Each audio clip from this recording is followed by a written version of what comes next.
Always look out towards the pitcher first, because right now you're burying your head. Okay. See how your chin is buried under your shoulder? Yeah. So you look out at the pitcher, then after you start your swing, then you can look at the ball. Okay. But that's a common mistake hitters make.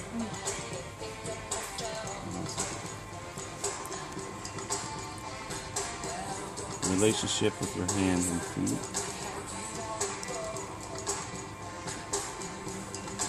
Now this is pretty good. You're behind the ball. There's flex here. All right. Look at any hitter up there. I mean, your angles to a lot of those big league hitters at impact or just after impact. Right. Take that picture right there. That's good. You're behind the ball. Look at all the hitters up there. They're all behind the ball. Yeah. You kind of see most of them, right? Yeah. Now the ground ball thing is, if you watch your top hand. This one's okay, but you can see your top hand starting to roll over right there. Mm-hmm. I mean, you want to keep your palm up a little bit long. The rollover should happen more up there. You're starting it just a little early. Okay. Top hand release, high finish, good, close. Those are good parts of your swing. Mm-hmm. This part, I'm curious to see. Go back there and look at the pitcher first, right? Uh-huh. The only thing I'm not crazy about here.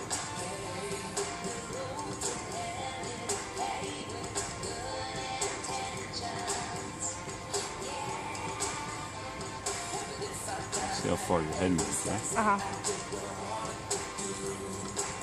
You see that one? Yeah. So you weren't behind the ball as well as you were in the other one. You kind of drifted forward. Yeah. And that's because, see how watch your foot and your hands. Your hands really aren't moving a lot. You're loading up by kind of pinching your knee back, lifting your heel up. Right now, your foot's going to go forward. See how big of a step? Bigger. Right? Yeah. Oh yeah. Right. What we would love to see is what I call -3, +3. When you get ready to hit, basically. Well, your setup's pretty good, right? Good athletic setup. When I get ready to load a hit, my hands are going to go back, and I say -3. That's a major league average. Could be 3.5, 4 inches. 3 inches back. At the same time, my foot's going to go forward 3. So now -3 +3. What does that equal? 0. Very good answer. Most people say 6. He's in honors math. So that means I'm perfectly balanced at what we call power 0. So if I'm a hitter that only goes -1 +10, Then you're ahead of the wall. -1 +10 doesn't equal 0. Yeah. So we would love to see the hand feet. Now, and the other reason why this is important, if you go -+3, pitcher throws a curveball or a changeup, you'll be able to hesitate for that split second because you're perfectly balanced. Yeah. If you're -1 +10, oh no, Yeah. that goes a changeup. You're like, Yeah. Okay. Okay. That's a very good one. Now, on a fastball, as a hitter, you're always timing your fastball pretty much, unless you know a pitcher's definitely throwing a curve. So when his arm, and every pitcher's different, he's throwing really fast. When he gets about here, right, that's when you're going to start this process. Because in a perfect world, when your foot hits the ground, you want to start your swing, which is a knee punch and pull your hand forward. Swing the bat with our hands, not our arms and not our shoulders. Don't even try to turn your hips. I know coaches say, turn your hips and start spinning. Drive your hands forward, and the bat will whip to the ball. Right? Kind of like throwing. Elbow leads your hand. You don't throw like this, stiff arm, so you would never want to swing level. Although coaches are, swing level. I remember when I was a kid, coach told me to do that. I wasn't being a wise ass, but swing level. So I took him literally. I said, swing level. Level. I know it. So I wanted this.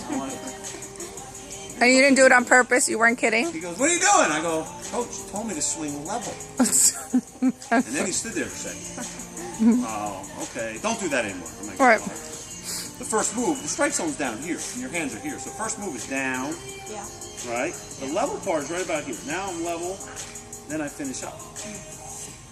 That's why they call it a swing. Yeah. What does a swing do on a playground? Up and down. Down, level. You level off of the bottom, and then you go back up. So your swing path is actually pretty good. You can see. Yeah, we have that ZEP sensor that like analyzes your swing. See how your hands are here? Going down right to that ball. You're leading with your hands. That's good. Then you get the whip action. See the whip, right? See the barrel's gonna boom, and then you're gonna finish hot. So your swing path is pretty good. The one thing I'm, like I said, concerned about is your loading mechanism is kind of like this. So my hands aren't moving. They look like they're moving. They're not. But it's my head. I'm just going back on my body. I'd rather you go. See my hands? I'm keeping my head quiet. So that's why I circled your head. Your head started here and ended up here because you swayed back and you step as you swung. You want to have the hands and feet move same time. So when the foot hits the ground, now I'm pulling the trigger. Go. Make sense? Yeah. Plus to get that equal. Right. Always think hands. Don't think shoulders. Just kind of, go to your setup. Right. This is cold. No. Warm. We never start hot. Back elbow should be halfway, right? So now when your hands go back, your elbow will go warm, like right there, then it gets a little hot.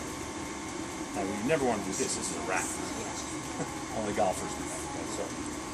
So just practice minus plus. So when the foot lands, knee punches forward, bottom hand pulls forward. Remember that? Punch the knee forward, pull the bottom hand forward. Swing the bat with your hands. Don't swing the arm with your shoulder. So that's the one thing I would recommend. Shoulders right there. Right there. Okay?